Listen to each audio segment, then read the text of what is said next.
Hello everyone, मैं वैभव श्रीवास्तव एक बार आप सभी का फिर से स्वागत करता हूं रेलवे इंजीनियरिंग के लेक्चर्स में on your YouTube channel success pride पर। अगर हम बात करते हैं यहाँ पर तो ये रेलवे इंजीनियरिंग का हमारा लेक्चर नंबर 8 है। तो इसके पहले के जितने भी लेक्चर्स हैं वो इसी यूट्यूब चैनल पर अवेलेबल हैं, आप प्लेलिस्ट में जा करके चेक कर सकते हैं। साथ ही साथ आपको बता दूं ये कंप्लीट कोर्स होने वाला है और इसमें हम कुछ प्रैक्टिस सेशन भी इंक्लूड करने वाले हैं। इसी तरीके से यदि हम बात करते हैं तो आज हम बात करने वाले हैं रेलवे बैलास्ट की। हमने रेल्स की, स्लीपर्स की बात कर ली, आज हम बात करेंगे बैलास्ट की और इसके फंक्शंस की। और नेक्स्ट लेक्चर में बैलास्ट की डेप्थ वगैरह जो है उसकी हम बात कर लेंगे। तो अभी तक जिन लोगों ने पुराने लेक्चर्स नहीं देखे हैं वो पुराने लेक्चर्स भी देख सकते हैं, लिंक डिस्क्रिप्शन में दिया गया है। साथ ही साथ जल्दी ही आपके लिए MPGK की क्लासेस भी यहाँ पर स्टार्ट होने वाली हैं, तो हम उनको भी कंटिन्यूशंस में रखेंगे। बस आपसे गुजारिश है ज़्यादा से ज़्यादा सेशन को शेयर कीजिएगा, ज़्यादा से ज़्यादा लाइक कीजिएगा और रिस्पॉन्स कीजिएगा, तो हमें मोटिवेशंस मिलता रहेगा। Thank you. तो चलिए स्टार्ट करते हैं यहाँ पर लेक्चर नंबर 8 को। तो साथ ही साथ जो लोग नोट्स चाहते हैं वो ऑलरेडी डिस्क्रिप्शन में टेलीग्राम चैनल की लिंक गिवन है, आप वहाँ ज्वाइन कर लीजिएगा, नोट्स आपको वहाँ पर शेयर किए जाएंगे। आज हम बात करने वाले हैं बैलास्ट की। तो बैलास्ट होता क्या है, ठीक है। बैलास्ट आपने देखा होगा रेलवे में, अगर हम बात करते हैं यहाँ पर आपको एक इमेज दिखाता हूँ। रेलवे में आपको दिखाई दे रहा होगा ऊपर की तरफ पे ये थोड़े से जो कंकड़ पत्थर डले हुए हैं, इनको हम क्या बोलते हैं, बैलास्ट बोलते हैं। अब बैलास्ट क्यों बोला जाता है, क्योंकि ये स्टोन पीसेस होते हैं। स्टोन पीसेस जो होते हैं वो बैलास्टिक होते हैं, यानी हार्ड स्टोन होता है। और ये हार्ड स्टोन्स जो होता है वो रॉक्स के डिसइंटीग्रेशन से बन सकता है या किसी बड़े बड़े स्टोन्स को छोटे छोटे पीसेस में कन्वर्ट करके बन सकता है। ये ग्रेवल भी हो सकता है, सैंड भी हो सकता है, या कुछ और मटेरियल्स भी यहाँ पर हम यूज़ कर सकते हैं एज अ बैलास्ट। तो हमें देखना है ये जो बैलास्ट है इनका फंक्शंस क्या है, क्यों इनको यहाँ पर डाला गया है। तो एक फंक्शन आपको दिखाई दे रहा है कि यदि पानी आया और आप यहाँ पर कॉम्पैक्टेड सरफेस बना देते हैं, कॉम्पैक्टेड मतलब बहुत ही ज़्यादा प्रेस करके एक हार्ड सरफेस बना देते हैं, तो पानी को यहाँ से ड्रेन्स होने के लिए प्रॉपर स्पेस नहीं मिलेगा, क्योंकि वहाँ पर जब पार्टिकल पास आ जाएंगे तो स्पेस ब्लॉक हो जाएगा और पानी को वहाँ से निकलने का जगह नहीं मिलेगी। तो एक तो आपको काम समझ में आ रहा है कि ड्रेनेज, प्रॉपर ड्रेनेज प्रोवाइड करने के लिए। तो देखिएगा ऐसा करते हैं, जो ऊपर दिखाई दे रहे हैं आप बोलते होंगे वो स्टोन्स कैसे हुए सर, वो तो ग्रेवल भी हो सकते हैं। बिल्कुल हो सकते हैं। तो ऊपर की तरफ जो हुआ वो बैलास्ट है और नीचे की तरफ उससे थोड़े बड़े साइज के स्टोन्स जो कि स्टेबिलिटी को बनाए रखते हैं उनको सब बैलास्ट लेयर भी प्रोवाइड करते हैं। तो दो तरीके की लेयर्स में भी हम इनको प्रोवाइड कर सकते हैं। तो अगेन हम बात आते हैं बात पर कि यहाँ पर बैलास्ट क्या है। It is a granular material used for packing below and around the sleepers। अब below and around the sleepers क्यों लिखा हुआ है, देखिएगा आपने क्रॉस सेक्शन देखा था रेलवे का, ठीक है। रेलवे का क्रॉस सेक्शन, ये स्लीपर्स था, ये स्लीपर्स था। स्लीपर्स के ऊपर क्या रखे हुए थे, रेल्स रखे हुए थे इस तरीके से। स्लीपर्स के ऊपर ये हमारे रेल्स रखे हुए, और रेल्स में अगर हम बात करें तो यहाँ पर बैलास्ट की ये लेयर थी, ये यहाँ पर क्या थी, बैलास्ट की लेयर। और इसके नीचे क्या थी, इसके नीचे एक था फॉर्मेशन लेयर। इस तरीके से एक फॉर्मेशन लेयर था, ठीक है। तो अगर हम बैलास्ट लेयर की बात करें तो ये स्लोप था 1.5:1 और ये स्लोप था 2:1 का। तो हम बात करें ये जो लेयर है ये हमारा बैलास्ट लेयर है, और ये जो पोर्शन है इसको हम बोलते हैं स्लीपर। और ये बैलास्ट लेयर इस स्लीपर को साइड से भी पकड़े हुए है और नीचे से भी पकड़े है, मतलब बिलो सरफेस से भी पकड़े हुए है और अराउंड यानी साइड से भी, चारों तरफ से ये स्लीपर रखा हुआ है। इसके चारों तरफ यहाँ पर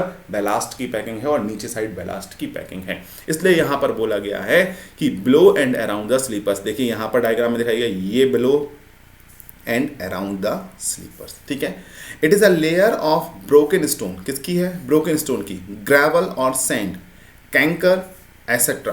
कंकर का मतलब वो छोटे छोटे बारीक पत्थर होते हैं ना, उन्हीं को हम बोलते हैं कैंकर, ठीक है। कैंकर एक्सेट्रा लेड और packed around and below the railway sleepers. Railway sleepers के चारों ओर से पैक करने के लिए हम यहाँ पर लगा देते हैं। अब रेलवे स्लीपर को पैक करने की बात कर रहे हैं तो ध्यान रखिएगा, समझिएगा बात को क्या कहना चाह रहा है। वो कहना चाह रहा है कि अगर स्लीपर्स पे हैवी लोड आएगा, ये व्हील का लोड आया, व्हील के लोड के कारण रेल पे लोड आया और रेल के लोड के कारण ये लोड ट्रांसफर हुआ स्लीपर पे। जब ये हैवी लोड आएगा और लगातार 50-100 व्हील्स इस पे से निकलेंगे, जब एक ट्रेन निकलेगी तो लगभग 50-100 व्हील्स लगातार यहाँ से निकल रहे हैं, और जब ये 50-100 व्हील्स लगातार यहाँ से निकल रहे हैं तो उस कंडीशन में देखिएगा स्लीपर का कुछ लेटरल मूवमेंट होगा, और लेटरल मूवमेंट के कारण ये डिस्प्लेस भी हो सकता है। अब उसको अपनी पोजीशन में, स्लीपर को स्टेबल पोजीशंस में रखने की बात करेंगे तो इसकी पैकिंग करनी पड़ेगी चारों तरफ से, और उस पैकिंग का काम कौन कर रहा है? बैलास्ट कर रहे हैं। तो ये चीज़ ध्यान रखिएगा, बैलास्ट स्लीपर को पैकिंग कर रहे हैं और स्लीपर की पैकिंग के में भी काम आने वाले हैं। ठीक है, तो अभी हमने देखा एक क्वेश्चन यहाँ पे और पूछा जा सकता है कि बताइएगा which of the following material is not used as ballast? Following material is not used as ballast. Option A gravel, option B canker, option C मुरम, और option D none of the above.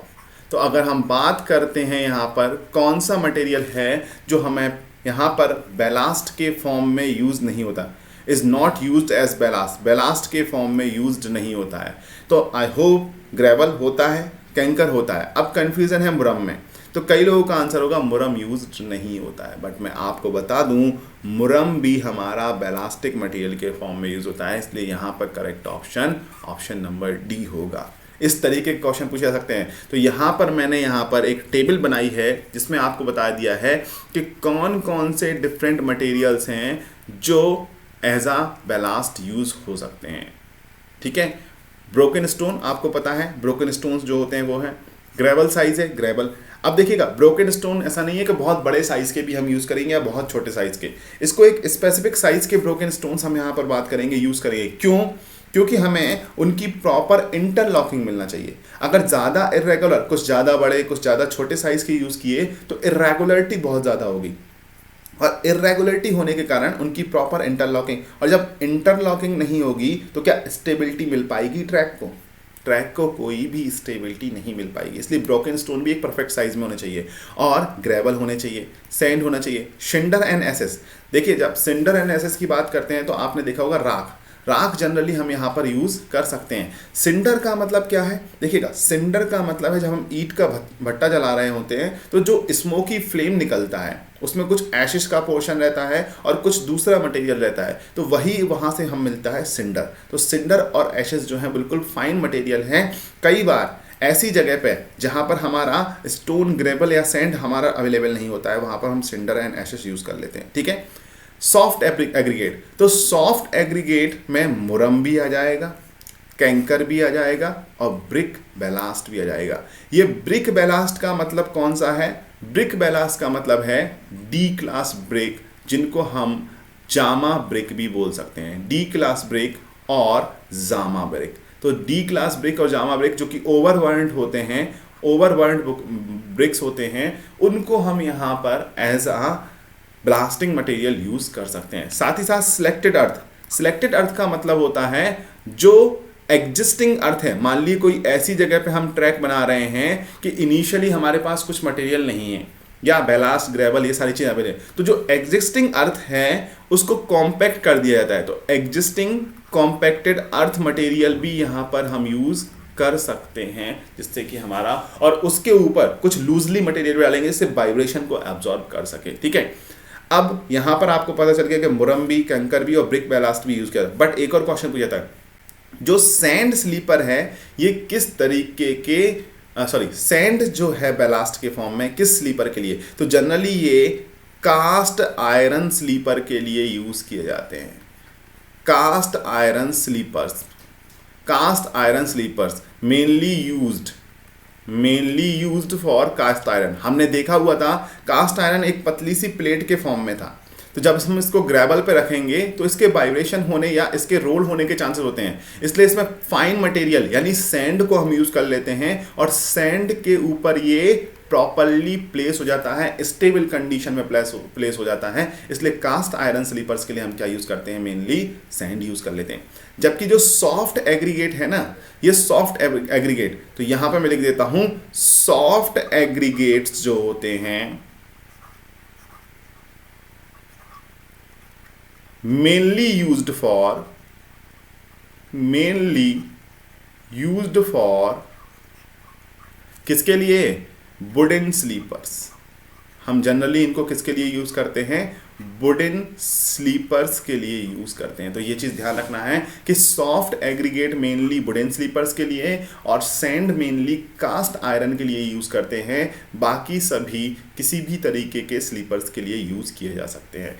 ये दो specific है। तो sand वाले पे एक question पूछा गया है कि सैंड किसके लिए यूज करते हैं, कास्ट आयरन स्लीपर्स के लिए यूज किया जाता है। ठीक है, आई होप कि इतनी चीज़ें आपको क्लियर होंगी, समझ में आ गई होंगी। तो अब क्वेश्चन छूटना नहीं चाहिएगा, ठीक है। और साथ ही साथ रिवाइज करिएगा कंटिन्यू, क्योंकि मैं जल्दी ही प्रैक्टिस सेशंस लूँगा जो कि हम ऑनलाइन करने वाले हैं।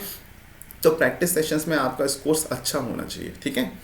आगे बढ़ते हैं यहाँ पर फंक्शंस ऑफ बैलास्ट। अब फंक्शंस की बात करें तो इसके फंक्शंस क्या क्या हो सकते हैं ये हमें देखना है। पहला तो प्रोवाइड इलास्टिसिटी टू ट्रैक्स। अब ट्रैक को इलास्टिसिटी, तो ध्यान रखना mainly tracks are elastic due to ballast.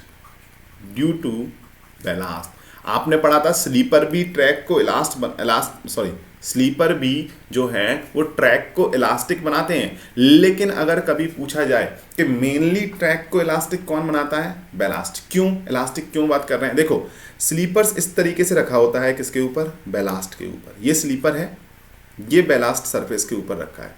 अब बैलास्ट में थोड़ी सी बहुत गुंजाइश होती है कि ये अपने सरफेस को थोड़ा सा शिफ्ट कर सकते हैं, थोड़ा सा शिफ्टिंग कर सकते हैं, थोड़ा सा इनके पास बीच में स्पेस होता है। तो जैसे ही लोड आएगा, लोड आने की कंडीशन में क्या होगा कि लोड आने की कंडीशन में ये थोड़े से और कॉम्पैक्ट हो जाएंगे, थोड़े और पास आएंगे, तो ये स्लीपर थोड़ा सा नीचे आ जाएगा।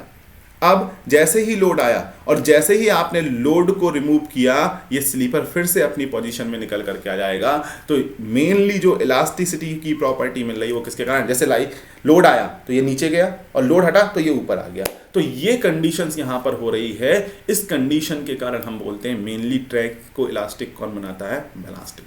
साथ ही साथ एक और क्वेश्चन पूछा गया है, व्हाइल मूविंग द ट्रेन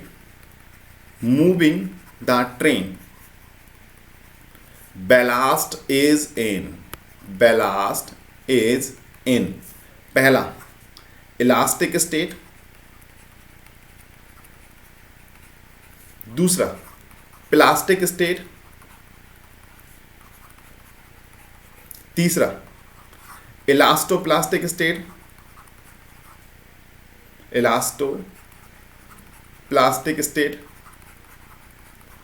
और चौथा A1 and 2 both. Either one या तो 1 होगा और 2 या दोनों भी हो सकते हैं। तो आप ऑप्शंस क्या लगाएंगे, आप ऑप्शंस देखिएगा क्या लगाएंगे। देखिएगा जब यहां से ट्रेन निकल रही, देखिएगा ये स्लीपर रखा हुआ है, जब यहां से ट्रेन निकल रही है तो मान लो नीचे के ये 5 पार्टिकल हैं, ये 90% तक कंप्रेस हो गए, ठीक है, एक रेल निकल रही है। अब जैसे ही ये लोड हटा, ये फिर से अपनी कंडीशन में वापस आने की कोशिश करेंगे, बट जैसे ही पहले व्हील का लोड हटा, दूसरे व्हील का लोड उनके ऊपर आ जाएगा। किस तरीके से होगा देखते हैं। यहाँ पर ये है रेल, ठीक है, इसके नीचे क्या है, स्लीपर्स हैं, स्लीपर्स के नीचे क्या है, ये बैलास्ट है, ठीक है। अगर मान लीजिए यहां पर लोड आया, एक व्हील का लोड आया, ठीक है, एक व्हील का लोड आया, और जब एक व्हील का लोड आया तो इस लेयर को थोड़ा सा दबा, मान लीजिए कुछ शिफ्टिंग हुई, लेकिन जैसे ही ये लोड आगे जाएगा, इस तरीके से आगे जा रहा है, उस कंडीशन में ये थोड़ा सा वापस आने की कोशिश करेगा।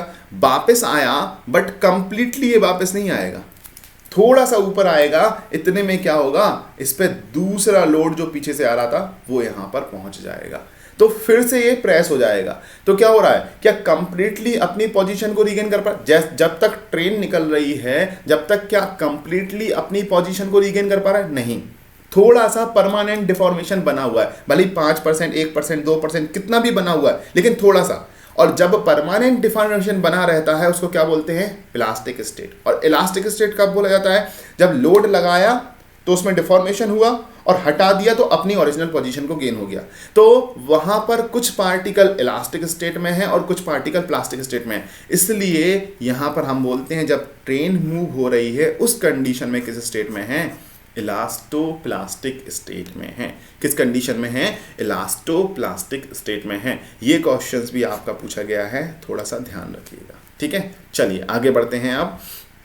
तो next, distribute the load from sleeper to subgrade. Sleeper से सबग्रेड में डिस्ट्रीब्यूट कर रहा है लोड, बिल्कुल सही बात है, ठीक है। कैसे बोल रहे हैं, मान लीजिए ये है, अगर हम बात कर रहे हैं ये है, रेल का जो लोड आया वो स्लीपर ने यहां पर ट्रांसफर किया। अब स्लीपर किसको ट्रांसफर करेगा, ये तो बैलास्ट लेयर है और बैलास्ट लेयर के नीचे क्या है, सबग्रेड। तो ये क्या होगा, लोड यहां से इस पार्टिकल को, ये पार्टिकल यहां पर, ये पार्टिकल यहां पर, ये पार्टिकल यहां पर, और धीरे धीरे ले जा करके हमने कहां पर किया है, सबग्रेड को यहां पर कर दिया है। तो सबग्रेड को लोड ट्रांसफर करने का भी काम इनका होता है, ठीक है। Provide foundation to sleepers and hold them in position. बिल्कुल हमने बात कर ली है कि स्लीपर्स को अपने ऊपर रखता है और उनको फाउंडेशन प्रोवाइड कर रहा है जिससे ये अपनी पोजीशन में रहे। होल्ड देम इन पोजीशन मतलब provide stability. Hold them in position का मतलब है प्रोवाइड स्टेबिलिटी, स्टेबिलिटी प्रोवाइड यहां पर कर रहा है, ठीक है।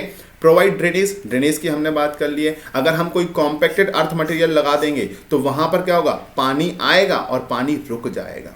लेकिन बैलांस सरफेस होने से ये चार, मान लीजिए 4 पार्टिकल रखे हैं, इनके बीच में कुछ ना कुछ वाइड स्पेस बन रहा है, खाली जगह बन रही है, और इस खाली जगह से क्या होगा, वाटर का रिटेंशन हो जाएगा, वाटर यहां से एक्सपेल आउट हो जाएगा। तो ड्रेनेज प्रोवाइड हो रहा है, प्रॉपर ड्रेनेज।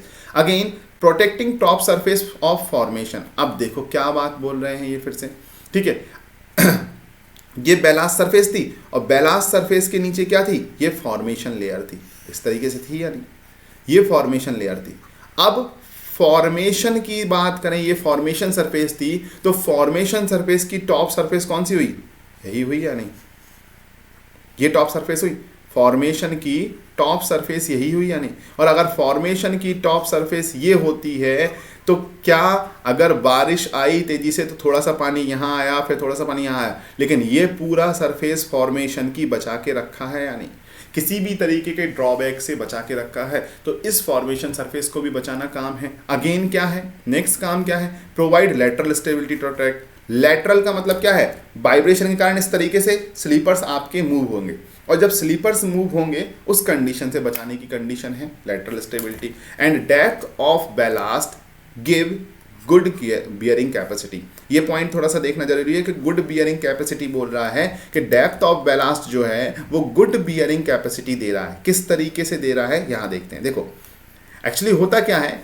जब भी हम लोड को ट्रांसफर करने की बात करते हैं तो ये एक रेल है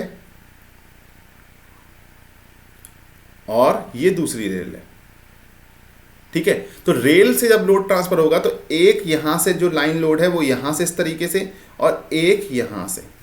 मान लो सबग्रेड यहां से स्टार्ट हो रहा है, ये सबग्रेड स्टार्ट हो रहा है और सबग्रेड की बियरिंग कैपेसिटी सपोज 100 किलोग्राम पर सेंटीमीटर स्क्वायर, मतलब इतना एरिया पे इतना लोड ये सह सकता है। बट इस पोजीशन पे जो आ रहा है वो स्ट्रेसेस क्या हो रही हैं, फर्स्ट टायर के कारण और दूसरे के कारण, फर्स्ट व्हील के कारण, सेकंड व्हील के कारण स्ट्रेसेस का कंसंट्रेशन हो रहा है यहाँ पर। और कंसंट्रेशन के कारण मान लीजिए यहाँ से अगर ये 75 आ रहा था, यहाँ से 75 आ रहा था, तो यहाँ पर 150 का एरिया बन जाएगा। और फिर यहाँ पर ये वाले पोर्शन में यहाँ पर हम बात करेंगे स्ट्रेस ज़्यादा होने के कारण सबग्रेड के फेल होने के चांसेस बन जाएंगे। तो हम बेलास्ट लेयर की इतनी डेप्थ प्रोवाइड करेंगे कि इस डेप्थ में सिंगली, अगर हम बात करें इस डेप्थ में सिंगली यहाँ पर लोड का डिस्ट्रीब्यूशन हो, यहाँ इस तरीके से लोड का डिस्ट्रीब्यूशन होना चाहिए और सब ग्रेड पे आने के बाद ही लोड की ओवरलैपिंग स्टार्ट हो, लोड की ओवरलैपिंग स्टार्ट हो।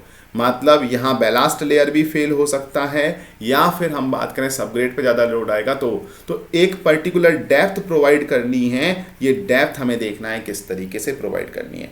लाइक सपोज आपको बोला जाए कि एक आपको एक्सकेवेशन, ये आपका मान लीजिए एक रखा हुआ है, ठीक है, आप जैसे बचपन में खेलते थे, ये रेत का ढेर है, रेत के ढेर पे आपको क्या करना है, एक आपको गड्ढा करना है, ठीक है, रेत के ढेर पे बचपन में खेलते थे तो यहाँ पे गड्ढा करते थे, धीरे धीरे गड्ढा करते जाते थे, फिर साइड वाली ये रेत यहाँ पे आकर के गिर जाती थी, आपका जो गड्ढा करते थे वो भर जाता था।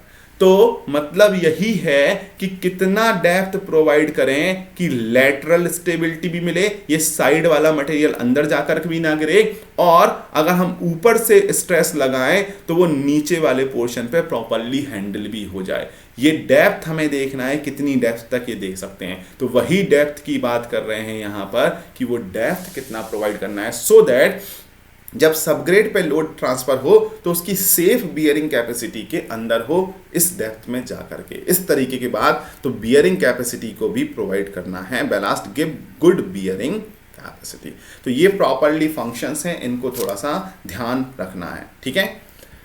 अगेन हम बात करते हैं फंक्शंस के बाद। तो यहाँ पर हमने देख लिए ये फंक्शंस है, क्योंकि ये सारी चीज़ें हमें ध्यान देनी है। अगेन हम स्पेसिफिकेशन की बात करते हैं। तो यदि मैं बात कर लेता हूं थोड़ा सा स्पेसिफिकेशंस की, तो specifications of ballast, specification of ballast. अगर बेलास्ट का स्पेसिफिकेशंस की बात करता हूं तो 3 तरीके से स्पेसिफिकेशन बताए जाते हैं, बेस्ड ऑन क्वालिटी, क्वालिटी के बेसिस पे, ठीक है, based on top width, top width and depth of cushion या डेप्थ ऑफ बेलास्ट, ठीक है। और तीसरा होता है based on physical properties.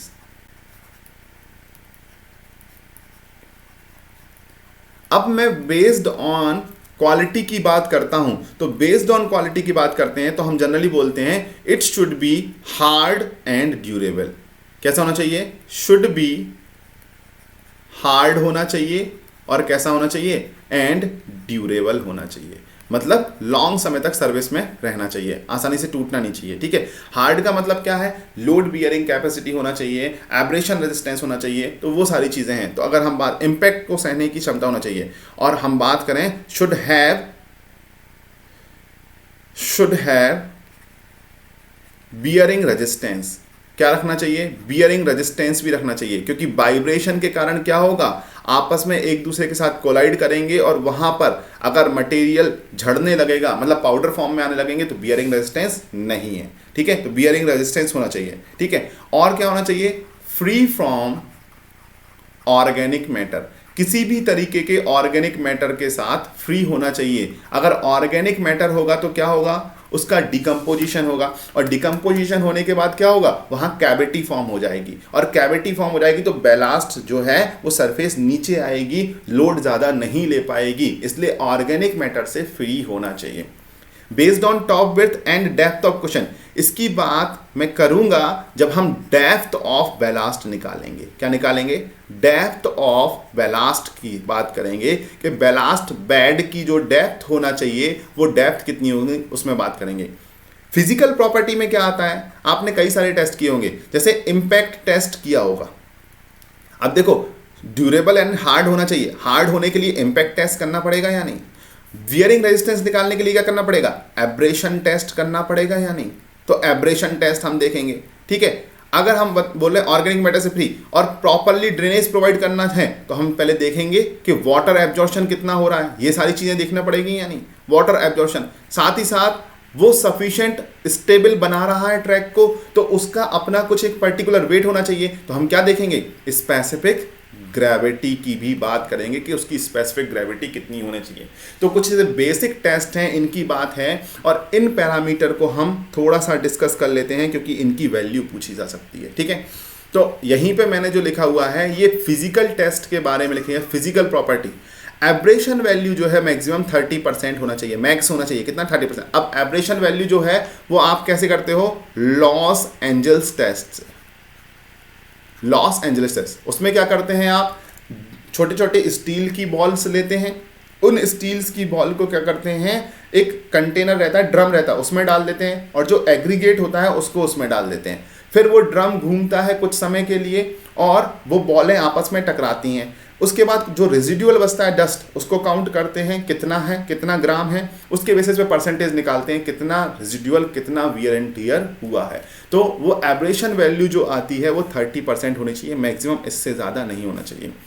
Impact value, impact value क्या करते हैं, इम्पैक्ट टेस्ट परफॉर्म करते हैं। इम्पैक्ट टेस्ट में क्या करते हैं, एक आपका सिलेंड्रिकल कंटेनर होगा, उसमें आप एग्रीगेट को डालेंगे, टैंपिंग रोड से प्रेस करेंगे, फिर एग्रीगेट डालेंगे, टैंपिंग रॉड से प्रेस करेंगे, उसके बाद कुछ इम्पैक्ट, एक हैमर रहेगा, उससे कुछ इम्पैक्ट लगाएंगे, लोड लगाएंगे, डायनेमिक लोड, और उसके बाद उस मटेरियल को निकाल करके सीविंग करेंगे, छानेंगे और देखेंगे कितना डस्ट मटेरियल में कन्वर्ट हो गया। तो अगर हम वहाँ पर इम्पैक्ट वैल्यू निकालते हैं तो वो इम्पैक्ट वैल्यू 20% से ज़्यादा नहीं होना चाहिए, किसी भी कंडीशन में 20% से ज़्यादा नहीं होना चाहिए।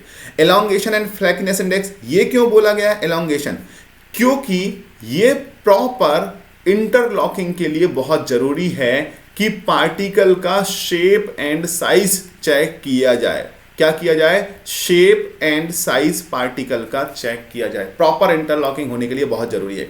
तो एलोंगेशन इंडेक्स कैसे निकालते हो, एक पर्टिकुलर डी एवरेज निकालते हो और जो भी साइज है पार्टिकल का वो 1/8 टाइम्स ऑफ डी एवरेज से ज़्यादा नहीं होना चाहिए। फ्लैकीनेस मतलब कितना मोटा है पार्टिकल, थिकनेस के फॉर्म में निकालते हो। ठीक है, तो फ्लैकीनेस इंडेक्स क्या करते हो कि डी एवरेज, एक सैंपल का डी एवरेज निकालोगे, एवरेज डायमेंशन निकालोगे, और जो भी पार्टिकल की थिकनेस है वो 0.6 ऑफ डी एवरेज से कम नहीं होना चाहिए। तो वहाँ पर फ्लैकीनेस, और ये वैल्यू किसका, 50% से ज़्यादा नहीं होनी चाहिए, मैक्सिमम 50 हो सकती है, उतना हम मान सकते हैं, लेकिन जितनी कम रहेगी उतना अच्छा रहेगा। स्पेसिफिक ग्रेविटी की बात करें तो ये मिनिमम वैल्यू दी गई है, कितना 2.65। तो जो भी आप स्टोन यूज कर रहे हैं उसकी स्पेसिफिक ग्रेविटी 2.65 होना चाहिए।